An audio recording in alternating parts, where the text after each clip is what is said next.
देखिए मैं आपको बता दूं, ये बाबर आजम के साथ भी वही हाल हो रहा है जो सरफराज के साथ हो रहा है, ठीक है। क्योंकि बाबर आजम कप्तानी जीता तो नहीं है, लेकिन 2 इवेंट्स में फाइनल में हार चुका है वो।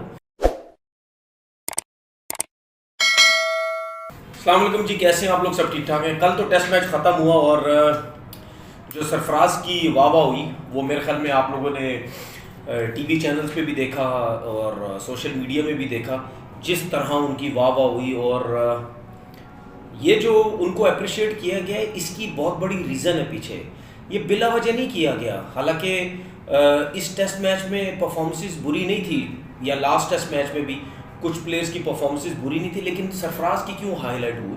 उसकी वजह यह है कि जो सरफराज के साथ नाइंसाफ़ियाँ की गई पिछले 3-4 साल में, उसकी वजह से जो है जब सरफराज ने परफॉर्म किया तो उनकी सपोर्ट में लोगों ने बोला। मैं आपको आज ये बताता हूँ कि रिकॉल कर रहा हूँ ये चीज़ें, लोगों को जाहिर सी बात है पता तो है, लेकिन फिर भी याद दहानी के लिए ये मैं आपसे बात कर रहा हूँ। 2017 का जब चैम्पियन ट्रॉफी सरफराज जीता, उसके बाद आपको याद होगा कि मैंने उस टाइम भी ये बात बोली थी कि सरफराज जो चैम्पियन ट्रॉफी जीता है, ये किसी को बर्दाश्त नहीं है कि सरफराज की कप्तानी में क्यों चैम्पियन ट्रॉफी जीते। क्योंकि बड़े बड़े हमारे तुरम खान आए, वो जीतने की कोशिश की, वो लोग नहीं जीत सके। उसके बाद लोगों को प्रॉब्लम कब हुई? जब आपको याद होगा कि चैम्पियन ट्रॉफी जीतने के बाद जब वज़ीर आज़म साहब ने जब तकरीब एक अनाउंस की, तो उसमें आई थिंक अगर मैं गलत नहीं हूँ शहरियार खान साहब क्रिकेट बोर्ड के चेयरमैन थे, जब उन्होंने वहाँ पे अनाउंस किया कि हमारा जो टेस्ट का कप्तान है वो भी सरफराज होगा, तो उसके बाद से वैसी ही मिर्चें लग गई सबको कि ये क्या हो गया, अब ये क्या करेंगे, किस तरीके से अब हम बर्दाश्त करेंगे। क्योंकि ये तो सबको पता है, मुझे बोलने की ज़रूरत नहीं, सबको पता है कहाँ की किस जगह की लॉबी बहुत ज़्यादा तगड़ी है। जो कराची के लड़कों के साथ, मैं कराची का ज़्यादा वर्ड तो यूज़ करूँगा क्योंकि सरफराज की बात हो रही है, उनके साथ जो नाइंसाफ़ियाँ होती है और उनको ऊपर नहीं आने दिया जाता, पहली रीज़न। दूसरा ये आपने देखा कि कुछ हमारे एक्स क्रिकेटर थे, जब वो टॉस कर रहे थे विराट कोहली के साथ खड़े हुए सरफराज, उनके ऊपर फिटनेस के ऊपर बात की गई कि जी इनकी क्या फिटनेस है, इनको ये इतने मोटे हैं, इतने हैवी हैं, इतने सब कुछ हैं। देखिए बात ये है कि विराट कोहली की जो फिटनेस है ना, वो मेरे ख्याल में दुनिया में बहुत ही कम प्लेयर होंगे जिनकी फिटनेस विराट कोहली जैसी है। हाँ, ये बहुत अच्छी चीज़ है, इसमें कोई शक नहीं है कि अगर किसी लड़के की फिटनेस अच्छी नहीं है तो उसके ऊपर आपको बोलना चाहिए ज़रूर। लेकिन बात यह है कि सिर्फ एक ही एजेंडे के ऊपर काम नहीं करना चाहिए। अगर आप सरफराज को कह रहे हैं या कोई भी लोग किसी को कह रहे हैं, तो पाकिस्तान टीम में और भी बहुत से प्लेयर्स उस टाइम थे, जिस टाइम ये वर्ड यूज़ किया गया था, कि उनकी भी फिटनेस के ऊपर इशू थे और सवालिया निशान थे। हालांकि आप रोहित शर्मा को देखें, उनकी भी कोई फिटनेस नहीं है, लेकिन उनके बारे में हमारे लोग बिल्कुल ये बात नहीं करते कि जी इनकी फिटनेस लेवल इतना अच्छा नहीं है, फिर भी ये टीम में खेल रहे हैं। उसके बाद ये मैं वो चीज़ें बता रहा हूँ जिस पे सरफराज को गिराने की कोशिश की और उसके साथ नाइंसाफ़ियाँ की। उसके बाद मिसबाह हक, जब आपको याद होगा कि वो चीफ सेलेक्टर भी बने और हेड कोच भी थे, उन्होंने ये दो जिम्मेदारियां संभाली, उन्होंने आती उनको कप्तानी से हटाया, एक ये चीज़ गलत की। अब मुझे ये बताएं कि जिस लड़के की इतनी अच्छी परफॉर्मेंसेस एज अ कैप्टन भी जा रही है, उसको हटाने का क्या मकसद था? क्या रीज़न देते थे कि जी परफॉर्म नहीं कर रहा, ये रन्स नहीं कर रहा है, फलाना नहीं कर रहा, ये नहीं कर रहा। उस टाइम भी ये बातें होती रही हैं कि भाई अगर आप ये समझते हैं कि सरफराज से परफॉर्मेंस या रन्स या ऐसा कुछ नहीं हो रहा, तो आप बैठें, उससे बात करें, ठीक है। आप ऊपर के नंबर पे जाएं, आप नीचे के नंबर, जो भी बैठ के आपकी सिलेक्शन कमेटी थी वो उनसे बात कर सकती थी, लेकिन ऐसा नहीं हुआ, ठीक है ना। उसके बाद आप ये देखें कि उनको फ़ौरन टीम से भी मतलब उनको फारिग कर दिया, सही है। अब मुझे ये बताएं कि उनका सेंट्रल कॉन्ट्रैक्ट आप देखें, वो भी पता नहीं है सी या डी उनको उठा के दे दिया गया। फिर उसके बाद आप ये देखें कि 3 से 4 साल बाद वो बंदा पाकिस्तान टीम में वापस आता है। इतनी बातें इनके अगेंस्ट होने के बाद जब वो पाकिस्तान टीम में वापस आता है उसके बाद आपने उनका इंटरव्यू सुना, जो आई थिंक प्रेस कॉन्फ्रेंस में की है न्यूजीलैंड के टेस्ट मैच की मैं बात करूँ, जो पहले टेस्ट मैच में जो उन्होंने रन्स किए, जो जिस बंदे का 2010 में टेस्ट क्रिकेट का डेब्यू हो और उसके बाद वो न्यूजीलैंड की सीरीज़ में पहले टेस्ट में वो प्रेस कॉन्फ्रेंस में बात करे कि मुझे तो ऐसा लग रहा था कि मैं जैसे डेब्यू कर रहा हूँ, तो आप इससे अंदाज़ा लगा सकते हैं कि आप लोगों ने उसको मेंटली कितना अपसेट किया हुआ था कि वो 2010 में डेब्यू के बाद भी कह रहा है 2023 में कि मैं 2022 में कि मैं डेब्यू करना चाह रहा हूँ। इससे अंदाज़ा आप लगा सकते हैं। उसके बाद आप रमीज़ राजा साहब की बातें सुन लें। रमीज़ राजा साहब से बात की, ये एक्स चेयरमैन थे, उस टाइम चेयरमैन थे जब ये बात कर रहे थे, अब तो एक्स हो गए, कि जी सरफराज की क्रिकेट ख़त्म हो गई है, रिजवान जो है वो अब हमारे मेन विकेट कीपर हैं, वो तीनों फॉर्मेट के ज़बरदस्त विकेट कीपर हैं। तो इससे आप अंदाज़ा लगा सकते हैं एक पाकिस्तान क्रिकेट बोर्ड का जो चेयरमैन है वो ये किसी और दुनिया की क्रिकेट में नहीं होता कि क्रिकेट बोर्ड के चेयरमैन कह रहे हैं कि ये प्लेयर टीम में होना चाहिए, ये नहीं होना चाहिए।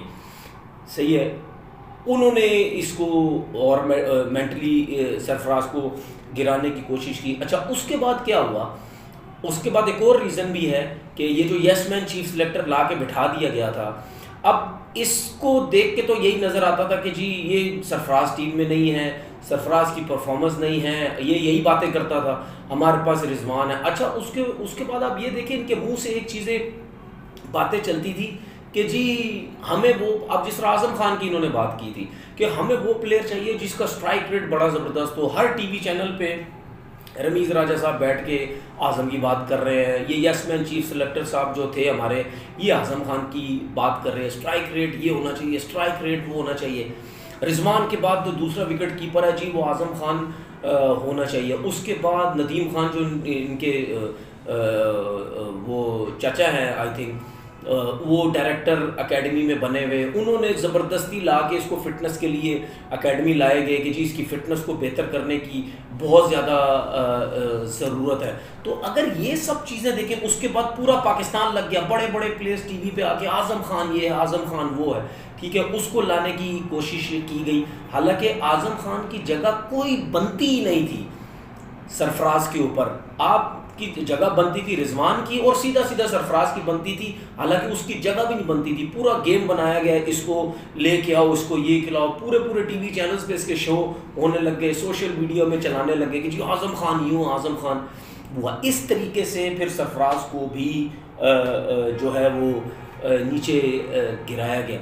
अब आप मुझे ये बताएं कि वो देखें, अब हम क्या कहते हैं कि जी वो कप्तान था, वो नीचे आता था, लड़कों को ऊपर बैटिंग नहीं कराता था, ठीक है, उसकी गलतियां थी जो हम कहते भी रहे कि जी अगर आप चैंपियन ट्रॉफी जीते तो आप कुछ ना कुछ तो करें, लेकिन उसकी तो सिर्फ एक गलती थी, एक चीज़ जो हमें नज़र है, एक चीज़ थी कि जी वो नीचे के नंबर पे आता था, दूसरों को ऊपर भेजता था, या उसकी गलती ये थी कि वो जो है अपनी मर्जी से टीम बनाने की कोशिश करते, जो वट जो कुछ भी है। लेकिन तो मैंने तो आपको 8-10 गलतियां बता दी हैं जो उसके साथ होता रहा। तो कैसे एक, अच्छा उसके बाद क्या, एक तो हमारे मुल्क में ये बड़ा सिलसिला शुरू हो गया जी के 30 से ऊपर का जो भी है, 32-33 को भी हो गया, उसकी क्रिकेट ख़त्म हो गई है। हमारे तो ये माहौल बना देते हैं यहाँ पे। तो सरफराज तो भी 35 साल का है, उसने तो आके आउटस्टैंडिंग किस्म की दोनों टेस्ट मैचेस में उसने परफॉर्मेंस दी है। तो इससे क्या आप अंदाज़ा लगा सकते हैं कि 35, 33, 34 वाला खेल सकता है ना क्रिकेट अगर उसमें हिम्मत है। उसके बावजूद अच्छा एक और चीज़ आप देखें, फवाद आलम के 10-12 साल इन्होंने ज़ाया कर दिए। वो आया टीम में, उसने परफॉर्म किए, 5-6 इनिंग में कुछ नहीं किया, उसको बाहर कर दिया। असद शफीक एक दफ़ा सिर्फ पाकिस्तान टीम से बाहर हुआ है 75-80 टेस्ट मैच खेल के, उसके बाद लास्ट 2 सीज़न से वो रन कर रहा, उसका कमबैक नहीं हो रहा। और उसके अलावा और सूबों के जितने भी प्लेयर हैं वो एक सीज़न परफॉर्म करते हैं, वो जो पाकिस्तान टीम में आ जाते हैं। तो लोगों को समझने की ज़रूरत है। उसके बाद मैं बात थोड़ी सी करता हूँ अब बाबर आजम की, ठीक है। बाबर आजम कप्तान बने हुए हैं और बाबर आजम के बारे में ये बोला जाता है कि जी ये दोस्ती यारी निभा रहे, नज़र भी आता है इसमें कोई मुझे तो दो राय नहीं लगती। लेकिन क्या अगर वो बाबर आजम अगर दोस्ती यारी निभा रहा है तो उसका तरीक़ेकार क्या होता है? अगर आप उसके साथ मिल के टीम बनाते हैं तो उसको बताते हैं ना कि दोस्ती यारी की बात ही ना करो, आप बोलो जी ये प्लेयर अच्छा है, ये बुरा है, इस तरह करके आप जो परफॉर्मर है आप उसको टीम में रखो। लेकिन किसी को मेंटली गिराना, देखिए मैं आपको बता दूं, ये बाबर आजम के साथ भी वही हाल हो रहा है जो सरफराज के साथ हो रहा है, ठीक है। क्योंकि बाबर आजम कप्तानी जीता तो नहीं है, लेकिन 2 इवेंट्स में फाइनल में हार चुका है वो, ठीक है ना, फाइनल में वो हार चुका है। अब इनको डर कहीं ये है कि ये भी ना कहीं जीत दे। सबसे बड़ा डर इनको बाबर आजम का ये है कि ये इतना बड़ा स्टार क्यों बनता जा रहा है। स्टार तो हम लोग हैं क्योंकि हमने 92 का वर्ल्ड कप खेला हुआ है, हम बड़े बहुत ज़्यादा वो हैं, तो हम क्यों ये कैसे इतना बड़ा स्टार बन रहा है। अब इसका मुद्दा ये रख के, दोस्ती यारी का रख के, इसको मेंटली किस तरह गिराया जा रहा है। टेस्ट मैच के अंदर JPL के 3 लड़के लेके आ गए, इसको शायद पता भी नहीं था, ठीक है। उसके बाद वनडे की टीम बनती है, शान मसूद वाइस कप्तान बन जाता है। ये मैं नहीं कह रहा, ये आपके टीवी चैनल्स पे, न्यूज़ चैनल्स पे ये सब कुछ चल रहा है, ठीक है। आपके बगैर पूछे क्या बोलते हैं वाइस कप्तान अनाउंस हो जाता है, हालांकि शान मसूद का दूर दूर तक कोई नामोशान नहीं है। अगर आपने शान मसूद को ये बनाया है कि इसकी पावर ख़त्म करने के लिए, दोस्ती यारी ख़त्म करने के लिए, तो वो तो खुले हम नाइंसाफ़ी है। सीधा सीधा रिजवान जो है वो वाइस कप्तान बनता है। उसके बाद जब भी बाबर प्रेस कॉन्फ्रेंस में जाता है उससे ये सवालात होते हैं, ये अब की करवाए जाते हैं या क्या वजह है, उससे ये सवालात होते हैं। आपका तो सुन रहे हैं आपको कप्तानी से हटाया जा रहा है, आप तो ये, आप तो वो आगे से कहते हैं मुझे पता ही नहीं। तो ये जो डेलिबरेटली, ये जो जानबूझ के किया जाता है, ये इसी वजह से किया जाता है कि इसको बाबर को भी मेंटली गिराया जाए, और मेंटली गिराने के बाद ये खुद ही बोल दे कि जी मैं जो हूँ वो कप्तानी नहीं करना चाहता, मुझे रिलैक्स किया जाए। ये मेरी जो सोच है ये जानबूझ के हो रहा है। उसके बाद मुझे भी पता है, सबको पता है कि बाबर आजम की जब कप्तानी छोड़ेगा, या रिजवान कप्तान बनेगा या शाहीन अफरीदी कप्तान बनेगा, आप लोग बहुत अच्छे तरीके से अंदाज़ा लगा सकते हो कि किसके कप्तान बनने के ज़्यादातर चांसेस हैं। और ये सिलेक्शन कमेटी अगर रही तो 100% जो मुझे ऐसा लगता है बाबर आजम जो है कप्तानी से हटने के चांसेस उसके बहुत ज़्यादा है, क्योंकि उसको जिस तरीके से डिस्टर्ब किया जा रहा है वो शायद छोड़ ही दे। उसके बाद एक बात हो रही है जी, 130 का स्ट्राइक रेट, 135 के स्ट्राइक रेट से लड़का जो है वो T20 में सेलेक्ट होना चाहिए। अब आप मैं जो कह रहा हूँ आप उसको ध्यान से सुने, ठीक है ना। ये 130 135 का स्ट्राइक रेट ये किसी वजह से बोला जा रहा है, जो मुझे लग रहा है, मैं हो सकता गलत हूँ, जो मुझे लग रहा है, ठीक है ना। कुछ ऐसे प्लेयर्स हैं जिनके लिए ये गेम बनाया जा रहा है कि किसी न किसी तरीके से वो जो है लड़के T20 की दौड़ में वापस आ जाए। समझ आ रही है ना, इन चीज़ों को ज़रा आप दिमाग में रखें।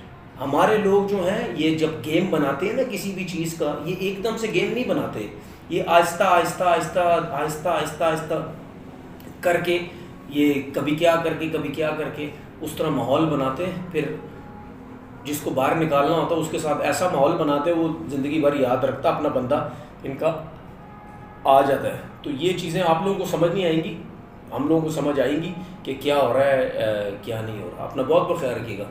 अल्लाह हाफिज़।